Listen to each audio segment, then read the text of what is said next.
Hare Krishna.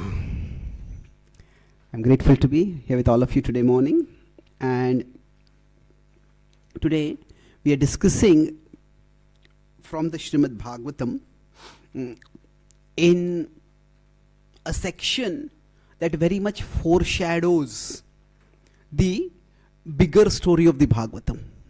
That the bigger story of the Bhagavatam is Parikshit Maharaj departing from the world and he finding shelter in the Bhagavatam.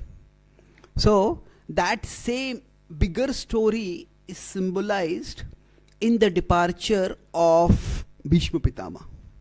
So when Bhishma is departing, at that time Krishna is present in a manifest form, directly visible form. So just as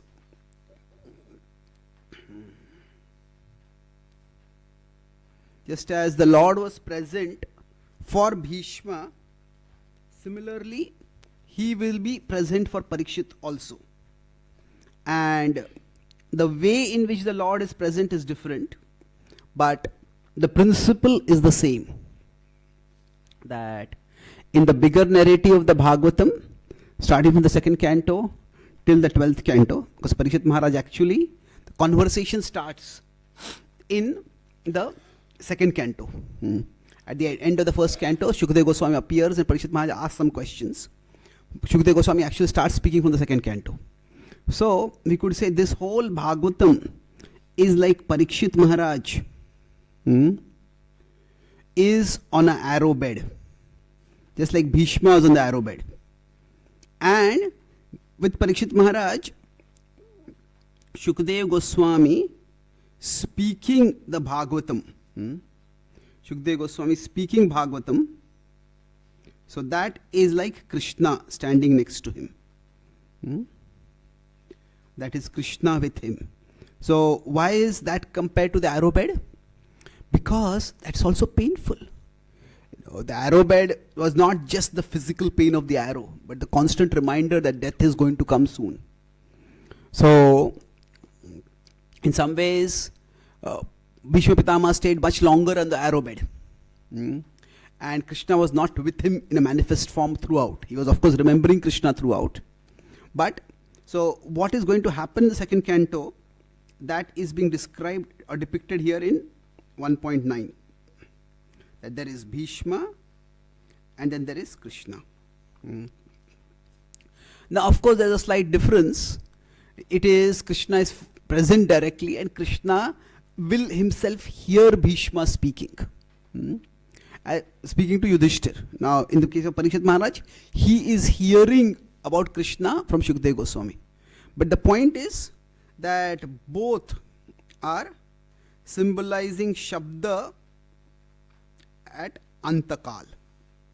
Shabda is Shabda Brahma.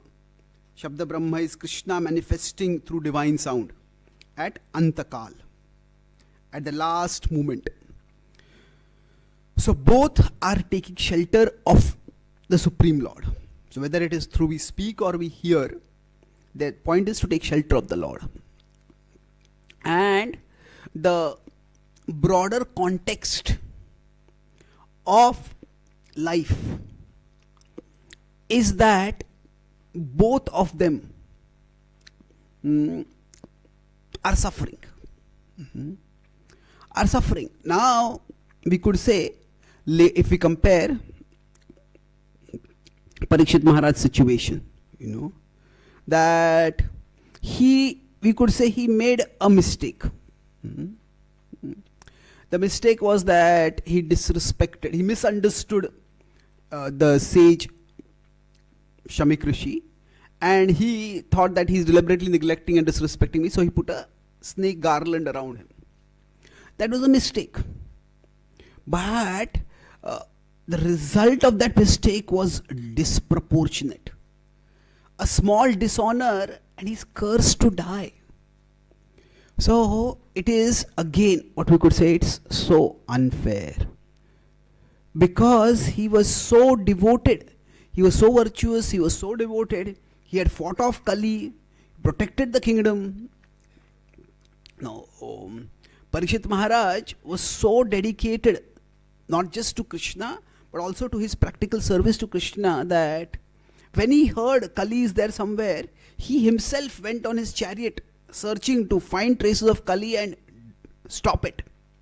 It's like normally in some countries you're very crime ridden. Now, if there's a crime, you go to the police and you report to the police, and the police still don't do anything. In fact, in some parts of in some cities, especially in Chicago, it's considered to be not the whole of Chicago. Some part is so crime ridden that if you go there and you are robbed, and you report to the police say, why did you go there? Even we don't go there. This is not to demonize Chicago, but like the different localities are very different. So sometimes the police, even if you go and complain, they don't do anything. But some cities where there is really good security, not only the police act on complaints that you make after you go over there, the police are constantly sending out patrol squads. And they are proactively seeing where there is danger, where there is crime being committed, and immediately they are there. So Parikshit Maharaj going out to search for Kali's influences is like a proactive leader. So he was very, very responsible, and he was doing great service for Krishna. And yet for such a small mistake, he was being punished, and he had to die. So now if you consider the situation of Bhishma also. The Bhishma had been a very principled person throughout his life. If we consider the goodness in his life, he had lived a life of celibacy, and not to be, celibacy itself is difficult, but generally celibates will live in forests or in places where there is not much temptation of the world. But Bhishma was living in royalty, where there was all kinds of prosperity and opulence and enjoyment around him. Bhishma being a celibate in Hastinapur is like somebody being a brahmachari in Swarga. Swarga is the opposite purpose, and to be a celibate over there is almost impossible. So what he had done, Bhishma, if you want to look at the positives of Bhishma, so his celibacy itself is a great positive. Then celibacy was his dedication, his dutifulness to his father. That it was not just dutiful, it was beyond dutiful. He sacrificed for his father's sake, because he was already appointed to be the king. Say in the case of Lord Ram, Kaikai took away the kingdom from him, and Lord Ram gracefully accepted that. But in the case of Bhishma, for his father's sake, and not even for his father's word of honor, just for his father's pleasure, he voluntarily gave up the kingdom. So he agreed, not only will I never become the king, I will never have any children. And then on top of that, see, it's one thing to give up some position when we are giving the position to someone who is better than us. Say if we are to give a class and some other senior devotee comes, we will say, oh yeah, please, you can give the class. But if somebody is actually not as good as us, and then we give up the position for them, then there is certain amount of resentment over there. Why?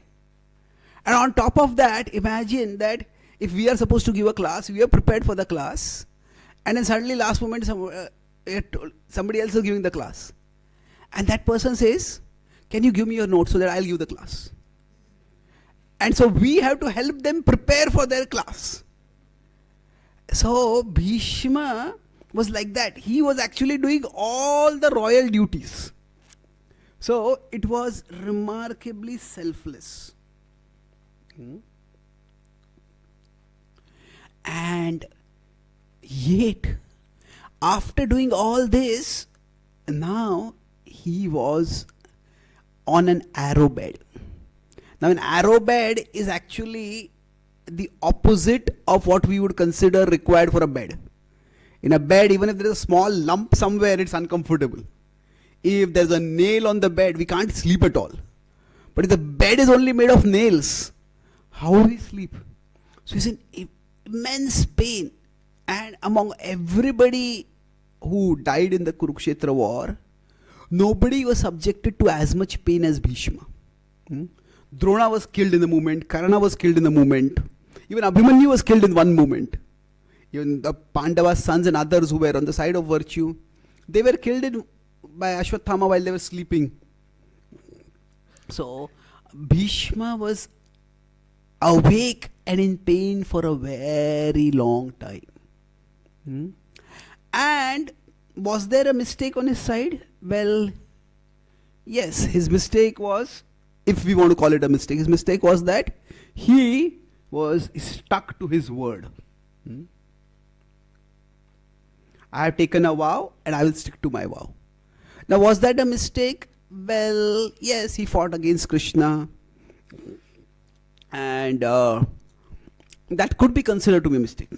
Again, from a devotional perspective, it's a part of the Leela of the Lord, but from an ethical perspective, now even when he stuck to his word, his hope was that Duryodhana will somehow or the other see sense. But it just never happened. So now the same principle of, okay, a small mistake. If there's a mistake, it's a small mistake. But the amount of pain that he has to suffer is far, far greater. Now, Yudhishthir is also in a similar situation.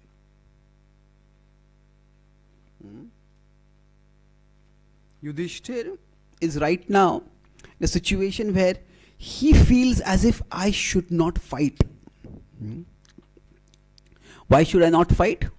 Because, sorry, not I should not fight, I should not become the king. Why? He feels that because of me this war happened. Because of me so much bloodshed happened. Because of me, see, for Yudhishthira Maharaj, he is overcome by guilt. And he feels, actually there are 4 reasons for his guilt, broadly speaking. See, first is, there is so much death. So much death that has happened. And then, not only has so much death happened in general, the bloodshed and all that has happened, it is almost all his sons have been killed. What did we fight for at all? Arjuna's son Abhimanyu was killed. Bhima's son Ghatotkacha was killed. All the 5 Pandavas' 5 sons were killed. So, we work hard. We work hard so that the future generation can have a better life. So, the idea is that if the future generation itself is not there, what is the point of fighting at all? What is the point of doing anything? And he felt, for the sake of my gaining a kingdom, everybody was killed. And then, as if that was not bad enough, he came to know about Karna's identity.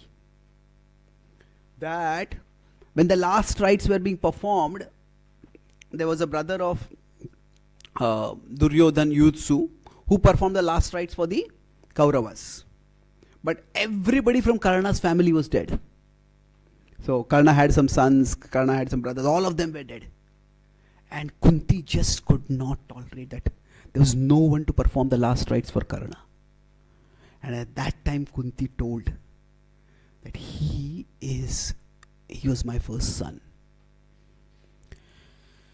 And Yudhishthira was completely shattered by that. Again, why? Because among all the Kauravas, he feared Karna the most. And he said that Karna had an opportunity to kill me on the 17th day of the war. But he did not kill me because he knew I was his brother, because he knew that he had given her word to his mother. And he felt that he did not kill me when he had the opportunity, but I celebrated when he was killed. says, what kind of person am I? And then the last thing that broke him was what he felt was Kunti's betrayal. He was angry with Kunti that she didn't tell him this. But more than that, see, when we are in a particular frame of mind, we interpret all events in a way, in a particular way. See, if we are angry with others, then a small mistake by others makes us especially even more angry with them. But for him, what he felt was that Kunti did not tell this to me means that she didn't trust me. And if my own mother doesn't consider me trustworthy, then how can I be trustworthy enough to take care of a whole kingdom? So he just felt completely crushed. And he felt, I cannot take up this kingdom. He was crushed. He was drowning in guilt at that time. So now, if you consider among these incidents, for none of them, Yudhishthir himself was responsible. Yudhishthir tried his very best to avoid the war. That's how Krishna went with the peace proposal of just 5 villages. Yudhishthir was not the cause of any of this death. It was Duryodhan who was the cause.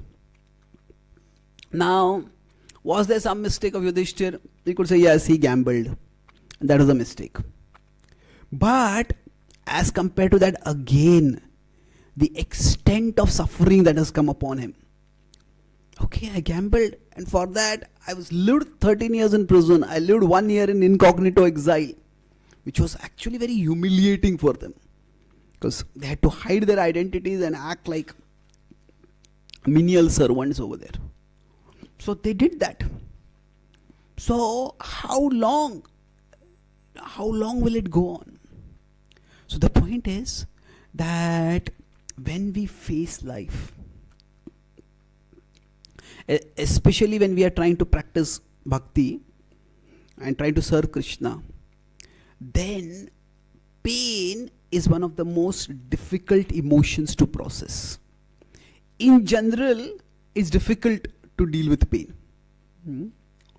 That nobody likes pain in general. But especially when we are practicing bhakti, at that time, we feel that because I am practicing bhakti, it's not that I want great pleasure in life, but at least from the pains of life I should be protected. And we can say that's a reasonable expectation. But what happens?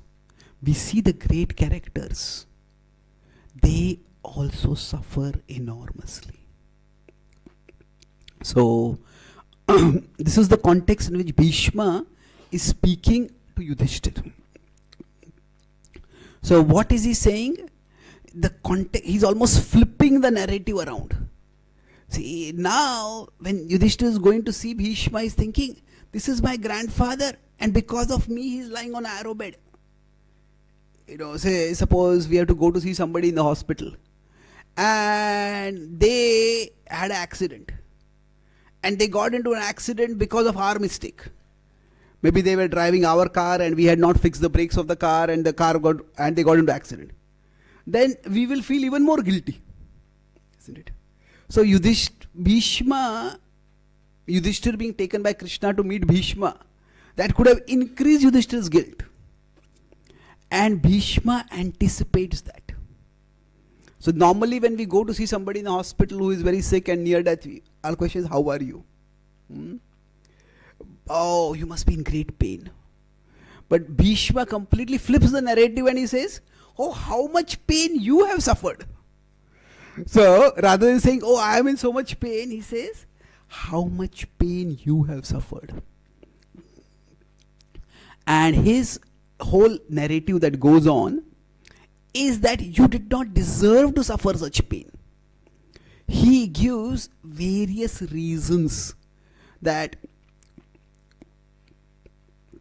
he says that the theme of unfairness, that this pain was unfair, this pain was undeserved. he talks about it from two distinct perspectives. From the moral perspective and from the material perspective. Moral perspective means that you are virtuous person. Here it is said, Vipra dharma achyutashirayaha. You were always a good person. And not only good, next verse he'll talk about, you're also a strong person. You had strong people on your side. He said that, in the next verses he will say that how you had, he says, Yatra dharma suto raja gadapani rukodara krishno astri gandivam chapam surut krishna stato vipad. He said, you are dharma suto raja. And then you had Bhima, who was extremely powerful, gadapani rukodara. And then Krishna here refers to Arjuna, astri gandivam chapam. He had the gandiva. And yet, and on top of that, Krishna was also there. But still, tato vipad, in spite of that, distress came upon you. So, both from a moral perspective, you are a virtuous person, and from a material perspective, you are a strong person. So, you did not deserve this. This should not be happening to you. So, what does he want to convey through this? To understand what is going on over here and what is the, now we could go verse by verse and try to exactly understand what Bhishma is saying, but that will require several sessions. So to understand Krishna's plan, one of the biggest, most difficult, what makes it most difficult to understand Krishna's plan is the problem of pain. That when there is pain, when there is suffering, when there is distress, does Krishna have a plan? Does Krishna even exist? That kind of questions can naturally come for all of us. So here I would focus on one key point, that understanding the difference between cause and purpose. Cause refers to karana. It refers to from where something comes. If we are here in life, what is the cause of pain? That means from where has pain come? And purpose refers to where the pain is meant to take us. So, purpose is uddesh. Cause is karan. Sometimes we may equate the two, but they are not the same. The cause and the purpose. That from where has the pain come and what is the pain meant for? So understanding this difference is critical. That now in the future verses Bhishma will say that actually nobody can understand the plan of the Lord.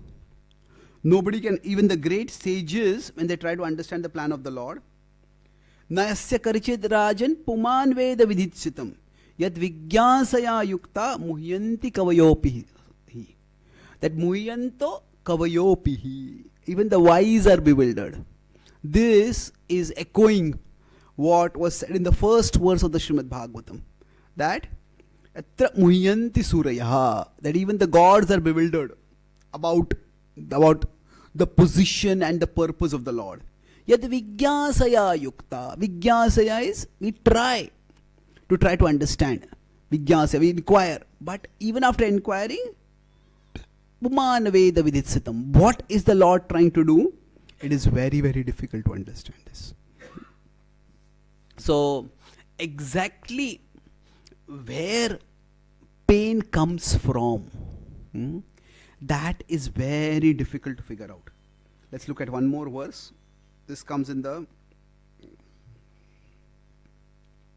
conversation between Bali and between Parikshit Maharaj and the bull. So Parikshit Maharaj is asking the bull, what is the cause of your suffering? And 1:17-18, let's recite this verse. He replies, so Parikshit Maharaj asks the bull, the bull is Dharma personified. and the cow is Bhumi personified, and they are both being tormented by Kali.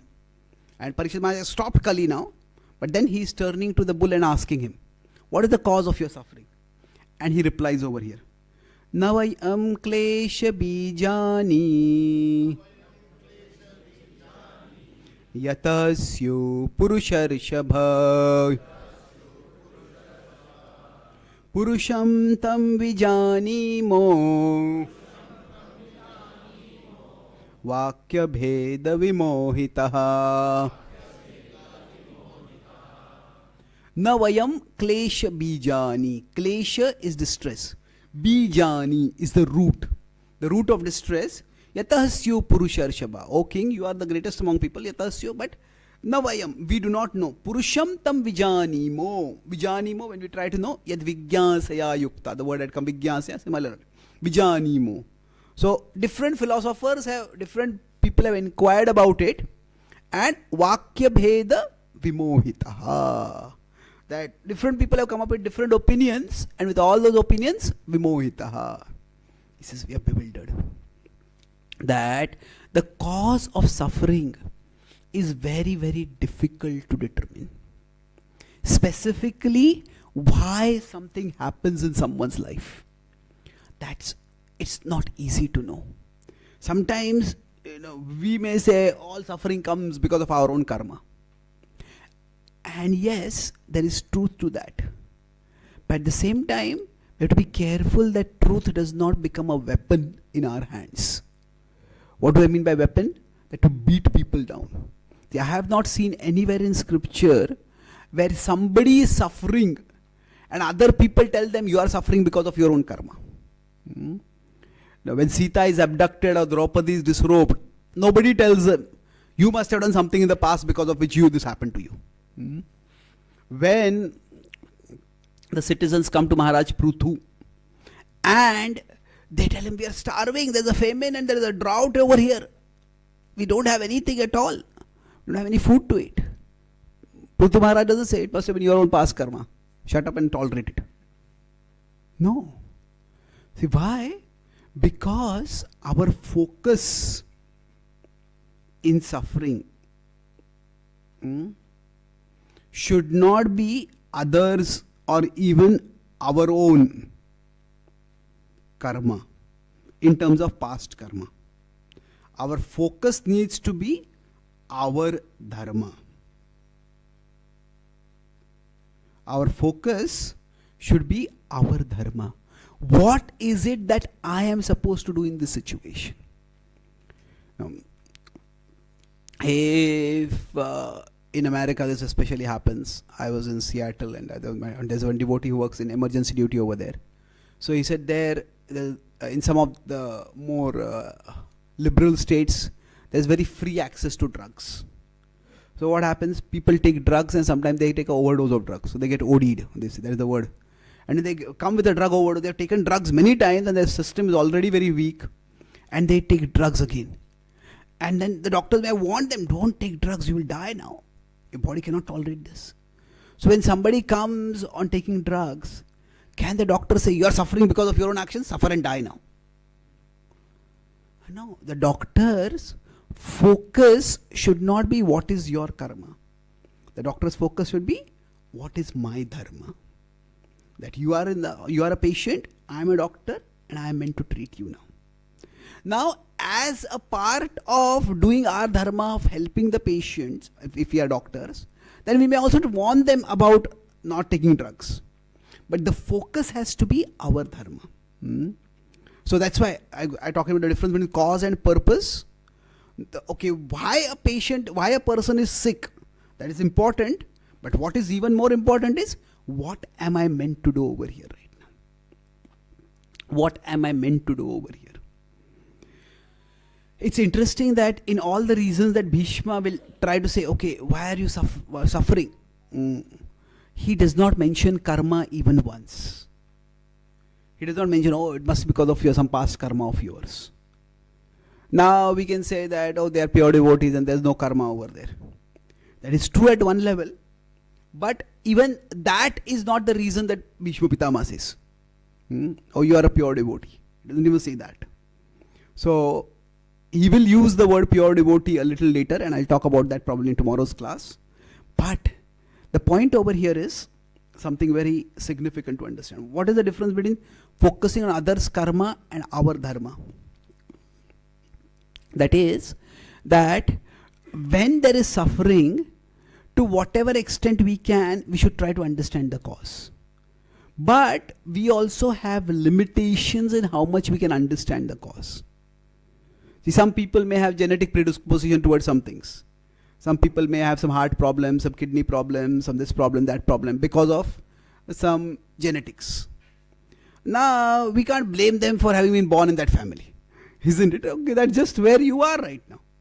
Now, we could say that that is because of your past karma, you were born in such a family. But in some way, some cases, or in many cases, trying to focus on the cause is not very helpful. Because it's very difficult to precisely find out the cause. And even if we precisely found out the cause, okay, I must have done some past karma. How does that help me to deal with it right now? Isn't it? Because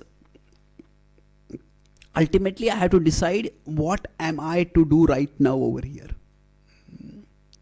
So there are many different metaphors to try to understand the nature of the world.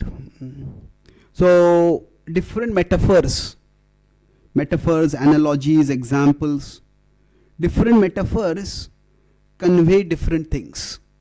So I'll just talk about 3-4 metaphors, and then I'll focus on one particular metaphor. So one metaphor is that this world is like a dream. Jiva jago, Gaura Chandra bole. So the dream metaphor conveys, see, every metaphor, so we look at what is the metaphor and what is the purpose of the metaphor, or what is the emphasis, what is the focus of the metaphor. So the focus of the metaphor is that we need to wake up. Wake up primarily through sound. The point is that we need to do something. See, every metaphor is imperfect. See, if we are dreaming, if you see in our dreams, generally we are not the controllers. We are watching something happening, we try to do something, and then something else goes wrong, and this happens, that happens. It's not that everything is, even though we may sometimes use the word, it worked like a dream. That means it worked wonderfully, that's how we use the word. But actually, even in our dreams, it's not that everything works wonderfully. So the point is, in our dream, we don't really have the choice to do particular activities. We just do certain things, and certain things happen to us. So the point of the metaphor of the dream is not that this world is just a dream and is to be devalued. Our philosophy is the world is real. But the point is that we need to wake up from the dream, and therefore expose yourself to spiritual sound. That's the purpose of the metaphor. The purpose of the metaphor is not to just devalue the world and dismiss the world. Once Prabhupada, he was talking about his world is just like a dream. It's Maya, it's illusion. And one of his disciples, he had heard this philosophy before. And he was in the temple and he said, this wall is there. This wall is just an illusion. This wall is just a dream. And he walked right into the wall. Bang! He hit his head. And he went and he told Swamiji, you said this world is like a dream, but I got a real bump on my head now. So Prabhupada said, I said, it is like a dream, not a dream. That the world is real. But the point is that the focus of the dream is wake up, just as alarm sound wakes us up. So the hearing of the spiritual wisdom, it wakes us up. Hearing of the Hare Krishna mantra, it wakes us up. Now another metaphor is that this world is like a reflection. Urdhva mula madha shakam. If we consider this world to be like a reflection, then what it means is, don't get caught in the reflection, shift your vision to the reality. So, shift vision to reality. So, whatever we are attracted to in the reflection, we are attracted to beautiful things. We don't say that all the beauty of this world is false. What we say is that the beauty of this world is a reflection. And there is something far, far more beautiful, and that is the beautiful form of Krishna. So, shift from the reflection to the reality. Each metaphor has a particular purpose. Now, if we consider this world is like a prison. Hmm? It's a durga, it's a fort. Hmm? Now, if we consider the prison metaphor, if it's a jail, then what is the point of the metaphor? That improve your behavior. That we have to make better choices. Mm-hmm. So each of these has a slightly different emphasis. All of them involve some change, but if we consider each of these, the emphasis is different. Like a dream, the focus is on the state of consciousness. Like being in a dream is not an immoral thing. You have to change your state of consciousness. If we consider reflection, it's more like intellectual awareness. Be intelligent enough, don't be caught in the dream. But if you consider prison metaphor, it is like moral change. That you have been doing bad things, stop doing bad things. Now do better things. Now another metaphor that is there, which is what I would like to focus on, is the hospital metaphor. Often there are many other metaphors which I am not going to go into all of them. In the hospital metaphor, often it is said that this world that we are all suffering from, bhavaroga. Bhavaroga is the disease of material existence. And what is the essence of the disease? That it is our desires that are diseased. That our desires are misdirected. So when we talk of the hospital metaphor, the focus is treatment.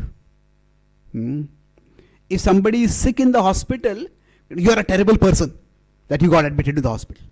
No, we don't blame them for their moral conduct. The treatment for what? To cure desires.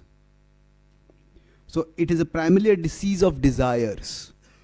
And if you consider, this is the metaphor where the idea is that there is a higher plan.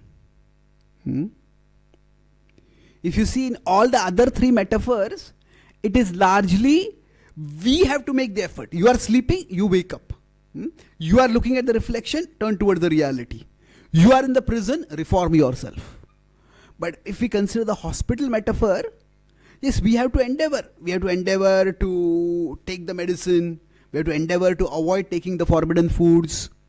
But there is a higher plan to help us become better. And through what we do, there is a higher plan that is acting. Or rather, through what we do, we become a better part of that higher plan. And so, among all these metaphors, the metaphor that harmonizes most with a merciful God is the metaphor of a hospital. Now, when we use the metaphor of a prison, the obvious question comes up, okay, what did I do to land up in a prison? And you say, oh, you did some past karma in the past life. I don't remember it. So, it just seems unfair. If we are fired from our company, and you say, why were you fired? You don't have a right to know that. That will seem very arbitrary and brutal. So, if we focus on the other metaphors, that doesn't really give a picture of a loving God. So the idea is, in a hospital, why you got into the hospital, it's important. But what is most important is, now you take the treatment. Now you take the treatment and you will be cured. You will be cured. Because it's not just you struggling to figure it out. There is a competent doctor out there, and the doctor is ready to guide you. And that doctor is Krishna. So I will build on this theme tomorrow, but I will set the scene for that with one particular image which we will explore tomorrow. See, if we are suffering, if we are in a hospital, if we are sick in hospital, then at that time there are two things which are a concern for us. What is the cause of the disease and what is the cure for the disease? So the cause could be known or the cause could be unknown.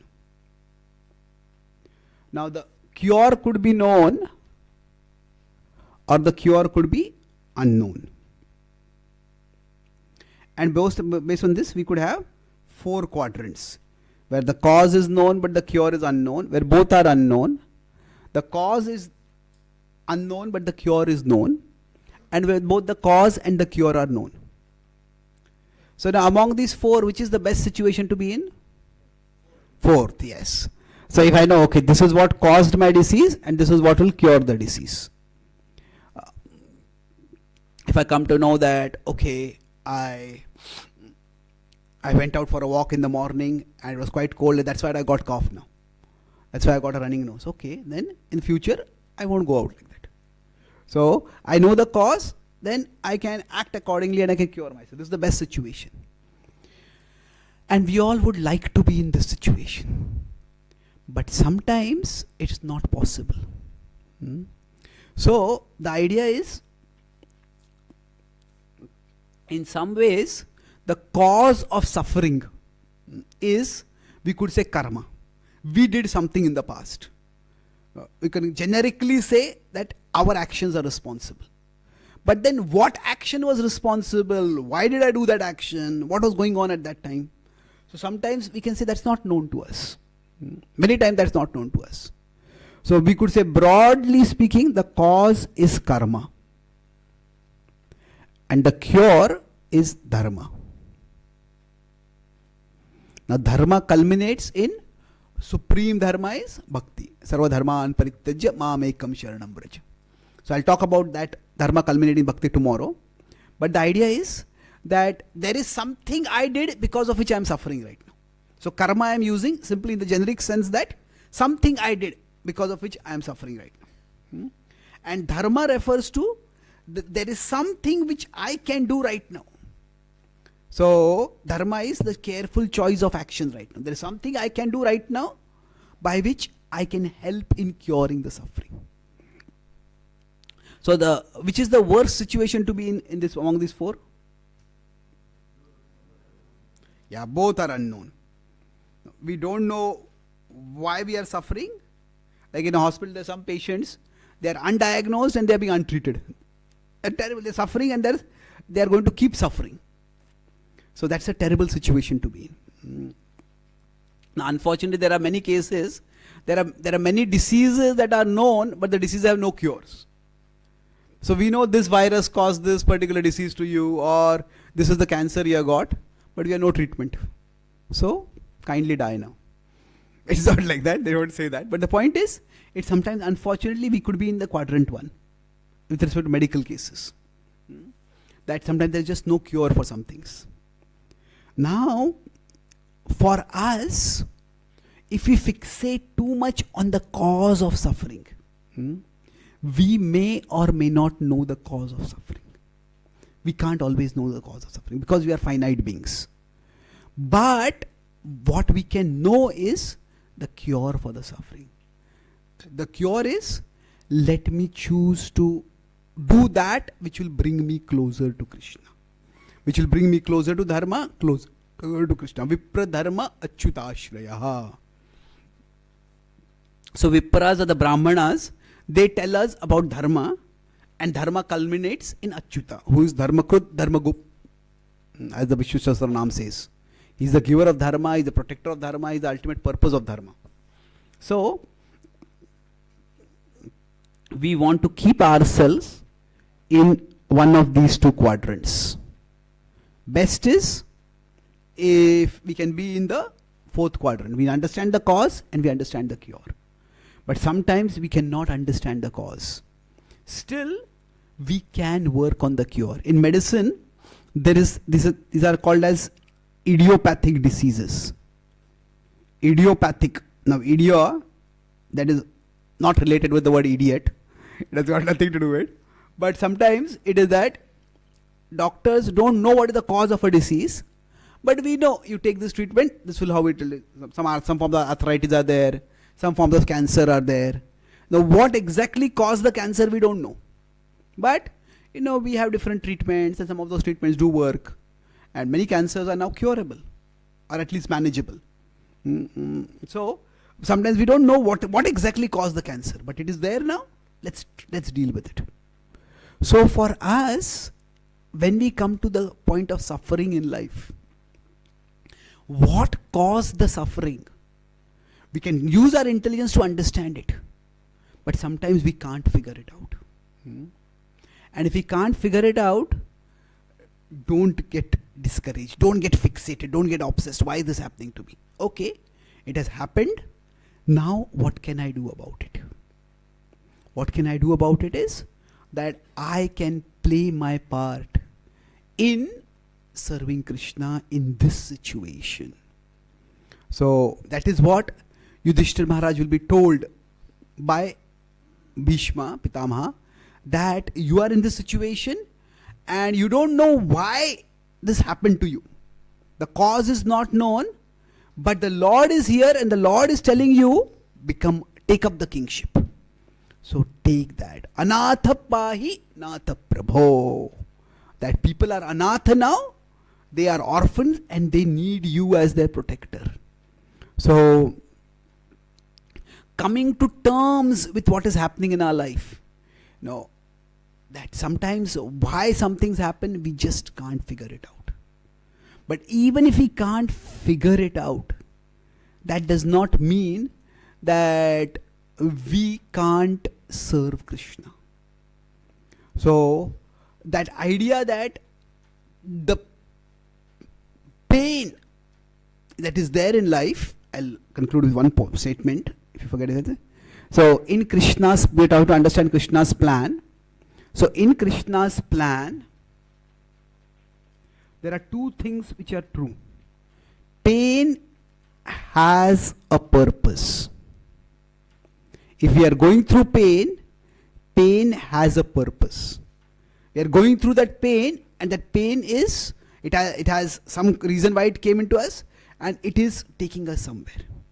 Pain has a purpose.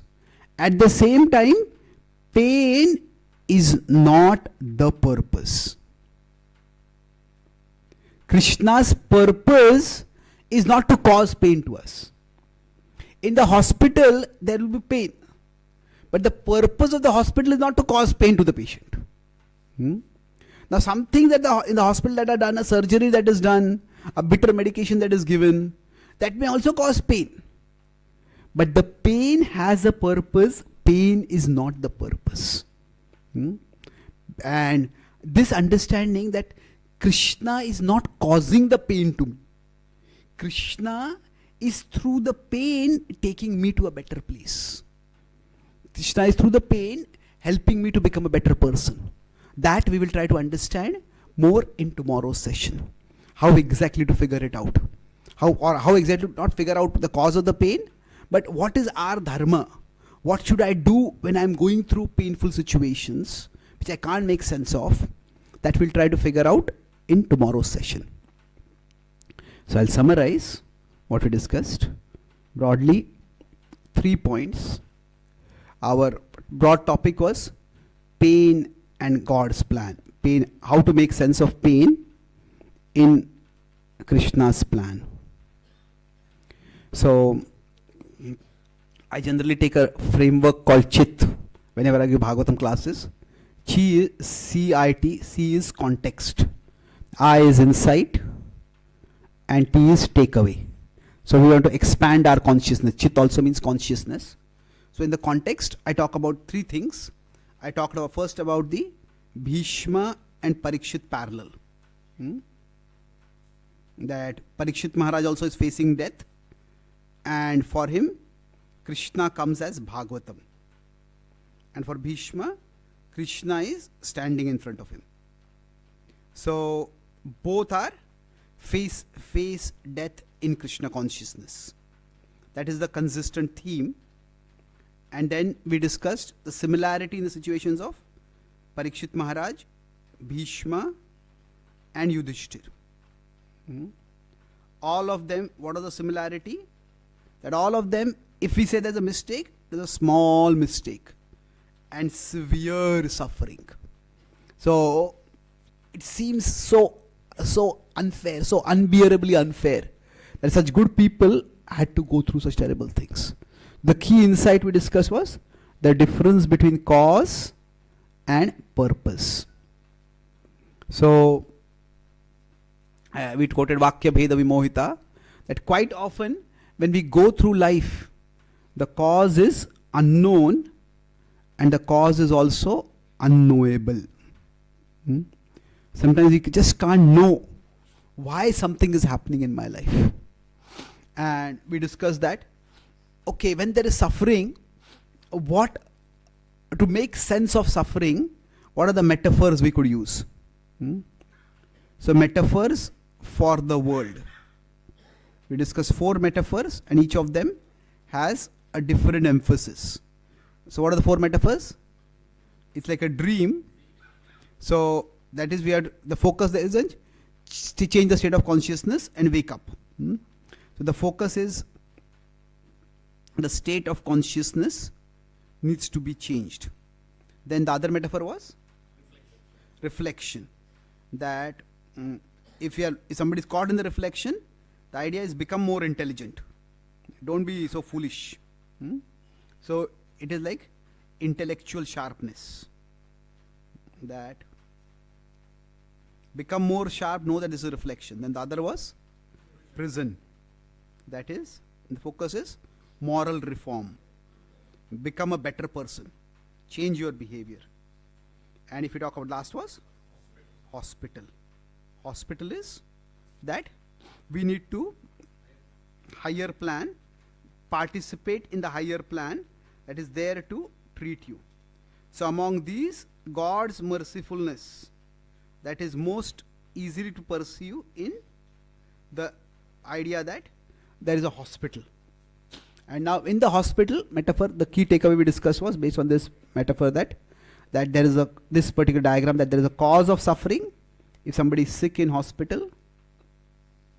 So the cause of suffering and the cure for suffering. So best is if we know both, worst is if we know neither. Now sometimes we just can't know the cause, but even if we don't know the cause, we can try to focus on the cure. So broadly speaking, the cause is karma. Karma in the sense that something I did, and the cure is dharma in the sense that something I can do. So ultimately, if I try to act in the mood of service to Krishna, then I can face suffering. And the point we made is that in that pain has a purpose. That when we are going through a pain, it is not random. It is not arbitrary. It is not that God is cruel. But pain is not the purpose. That means it is not that Krishna gets some joy in causing pain to us. It is not that the purpose of the hospital is to subject the patients to pain. The whole hospital's purpose, pain is there, and yes, there are some devices in the hospital which will cause further pain also. But the whole purpose is to help us come out of pain. So we'll discuss in tomorrow's session about how to understand what is the higher plan and how to participate in that higher plan so that we can grow in our life through the pain that we may be subjected to. Thank you very much. Hare Krishna.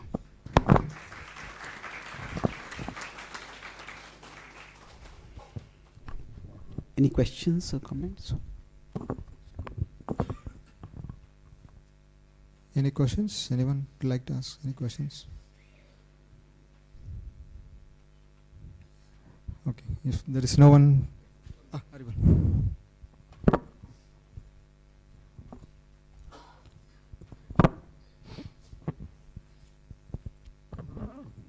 Hare Krishna Prabhuji, thank you so much. This is from yesterday's class. So you spoke about might and virtue, and you gave example of the Pandavas. So I was just asking, the Pandavas could actually, what do you say? They could regain their lost glory and the kingdom and all, because yeah, of course that they utilize those difficult times in the best way, and so that's why they could actually hop back. But it is not so for everyone, because they had all the resources, they were very powerful, they had Krishna on their side, and they were blessed actually, even though they were in so much of difficulties. So for us, it doesn't happen always, no? So because the resources are not available always to again come back to the same glorious situation. So some things are irreversible in our lives. Yeah, it's true. So that's why.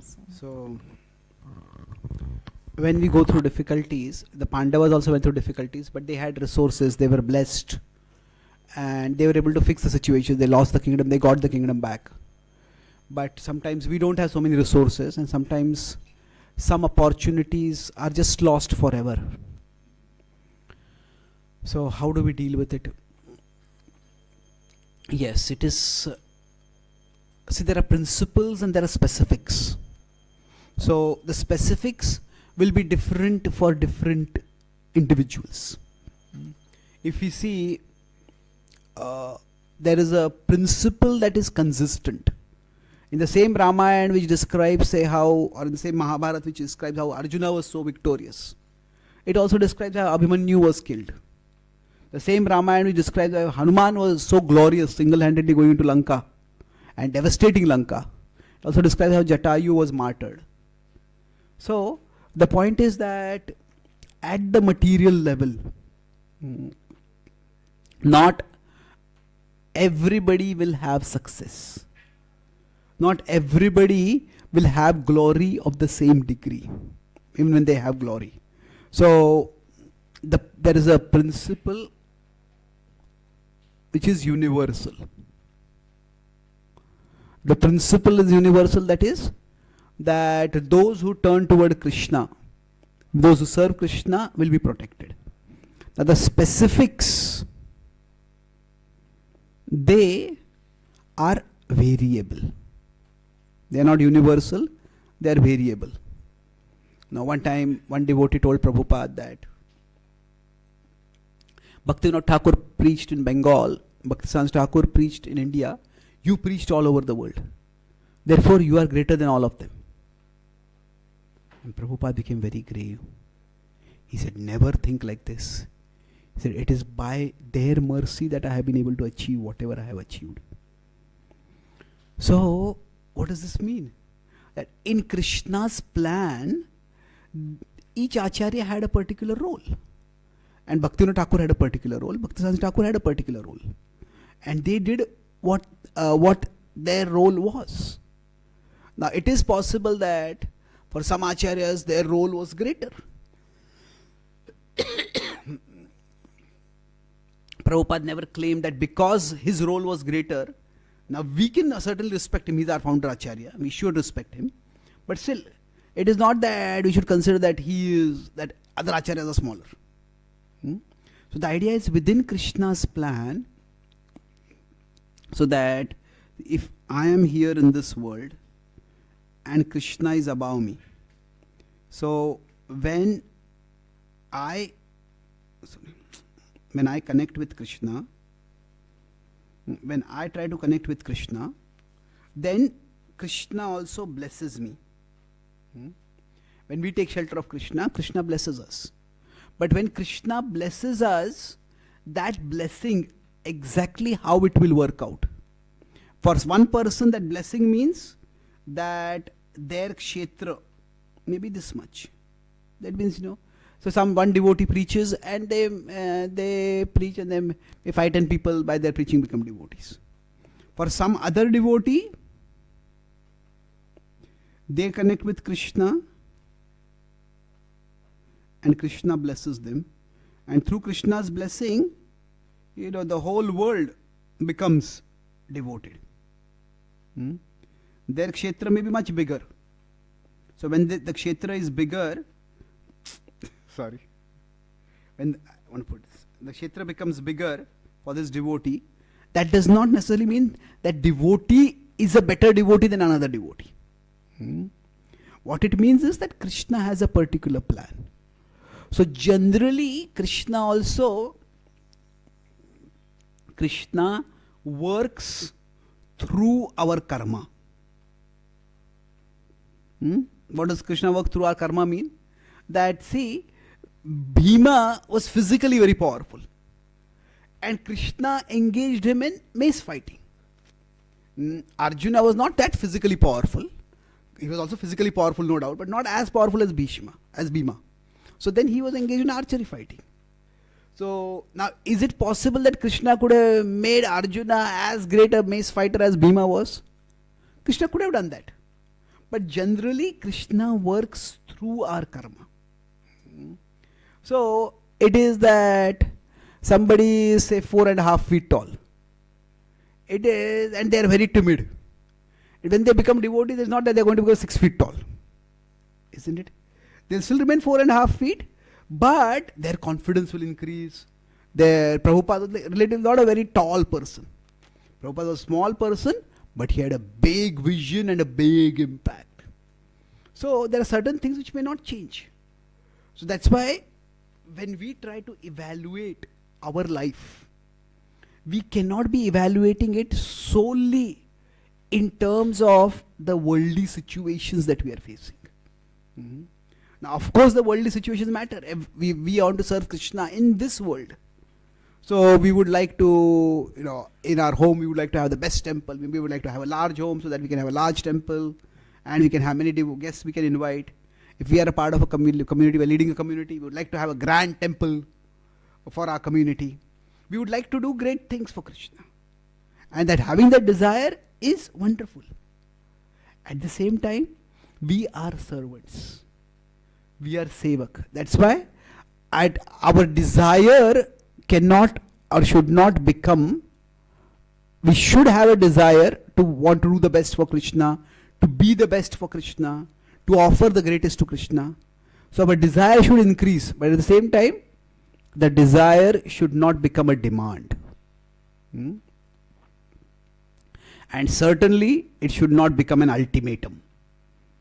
Ultimatum is Krishna, if you don't do this, I'll stop chanting. I'll stop practicing bhakti.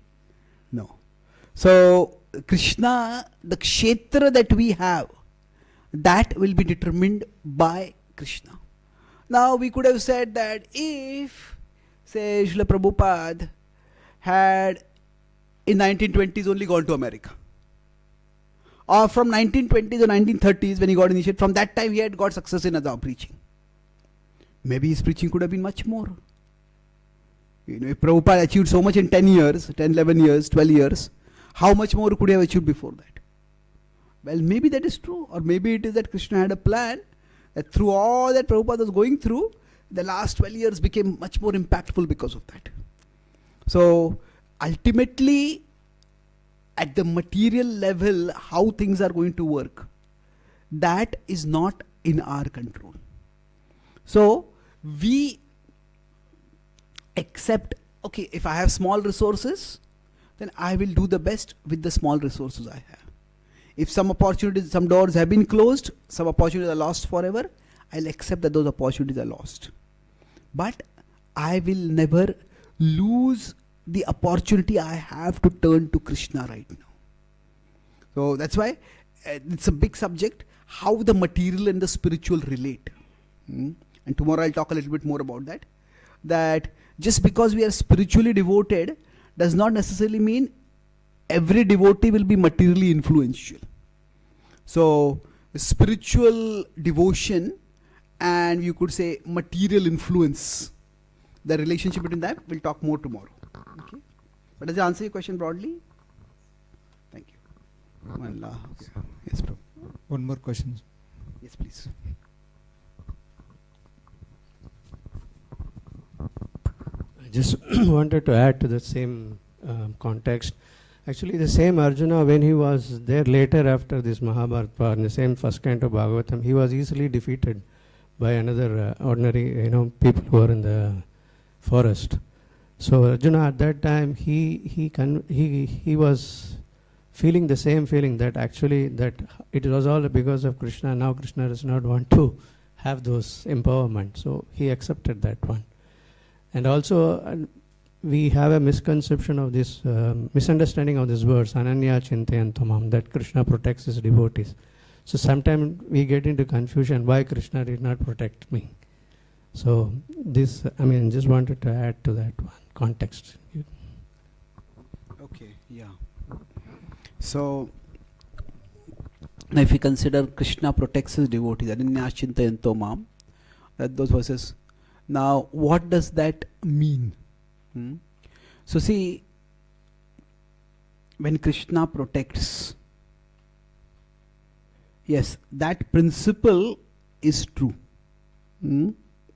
But how and when? That is variable. The principle that Krishna protects is universal.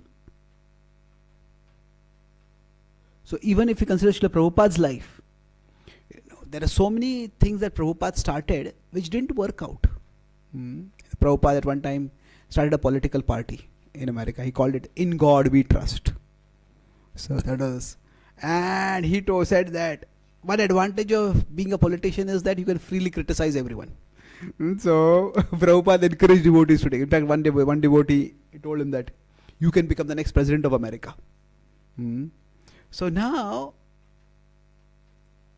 Prabhupada initially was very enthusiastic, but then when he came to know about how much funding is required to promote a candidate for elections, it is not just that you go and give talks, there's so much funding required. Prabhupada decided that we would rather use the Lakshmi we have for more direct Krishna consciousness. So this devotee who had been very encouraged by Prabhupada, he met Prabhupada and he said, Prabhupada, are you no longer enthusiastic about the political party? So Prabhupada said, I am very enthusiastic, just don't ask me for any money. So the point is that sometimes the resources were limited even for Prabhupada. So it is that Krishna will protect, but exactly how, where? So how and when Krishna will protect, that is his plan. And that's why we cannot expect or insist that in this particular way I will be protected. So we could say that Krishna protects our spiritual side and not our material side. It's not that simple. It's not that Krishna is unconcerned about our material side, but even our material side, how and when Krishna will protect, that is something which is up to him. So recognizing that that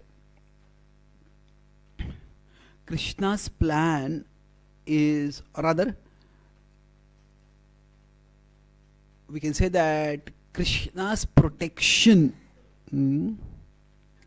often involves an elevation of our conception of protection. I think protection means this should happen, but from Krishna's perspective, protection means this is what will happen. So sometimes it's like we are very attached to our conception of what protection means. So if I am giving a class and say sometimes people ask difficult questions and Krishna protects means that at that time Krishna gives me the intelligence by which I answer questions. So yoga kshemam vahamyaham. That what you carry, I preserve. What you lack, I provide. So even if I don't know particular answers, then I just get the intelligence and I give the answers at that time. But it may happen sometimes that somebody asks a question, I'm stumped. I just don't know the answer. Now it can be a little embarrassing. It can be humiliating also for a speaker at that time, depending on how you take it. But it's certainly not a pleasant thing if you don't know the answer. So now if the thing comes to my mind at a particular time, then does that mean Krishna is not protecting me? Maybe. That's one way of looking at it. But another way is that it could be that maybe Krishna is seeing that I am becoming proud of my knowledge. And Krishna is reminding me, or rather Krishna is protecting me from that pride by not giving me that answer. So that is what Keshav Kashmiri is told by Chaitanya Mahaprabhu, that he goes and begs to Saraswati, You had told me that whenever I speak, you will manifest on my tongue. So when I was in front of this Nimai, why did you not manifest? So Saraswati appears and tells him that, Nimai, he is actually the Lord of my Lord. My Lord is Brahma and he is the Lord of Brahma. And he says, actually, I blessed you. Although I did not appear as words before you, but I blessed you, so that you will be able to understand the purpose of all knowledge. The purpose of all knowledge is Vedaisya Sarvair Ahameva Vedyo. So in that sense, Krishna's protection also involves revising our readiness to revise our conception of protection. Okay. Thank you very much. Grantaraj Srimad Bhagavatam ki, Srila Prabhupada ki, Jai. Gaur Bhakta Vrinda ki, Jai. Nitai Gaur Premanande. Hare Krishna. Thank you so much, Prabhuji, bringing up this hospital metaphor. It is very much related to all of us. So just I heard one question I thought of asking, but these questions can be answered in the next session. Recently I had these issues, and then when we are talking about the cause and the purpose. So when we are undergoing the pain, we never thought of the cause and we never thought of the purpose also. We are wholly engrossed in the pain. So how do we focus our thing to either to the purpose or to the cause? So that can be answered later, not now. It's already late now. So you want me to answer now? Or No, in the next session. Okay, next Next session. session. Hare Krishna. So Hare again, some exercise for me to think about. Thank Krishna. Okay. Thank you so much, Prabhuji. Hare Krishna. So as Prabhuji has explained, this particular Srimad Bhagavatam enlightenment will continue tomorrow's one more session, and then this Mahabharat session will continue by today evening. That will be the last session. So requesting the devotees, please kindly don't miss and attend these classes. Thank you so much. And today the Bhoga to the Lordship, it was offered by myself, Kirtanes Krishnadas, and Jagdish Radhika Devyasi, and Sri Radha Krishna. Haribol for the pleasure. Hare Krishna. So we're requesting the devotees, please stay in this hall, honoring the Mahabharat.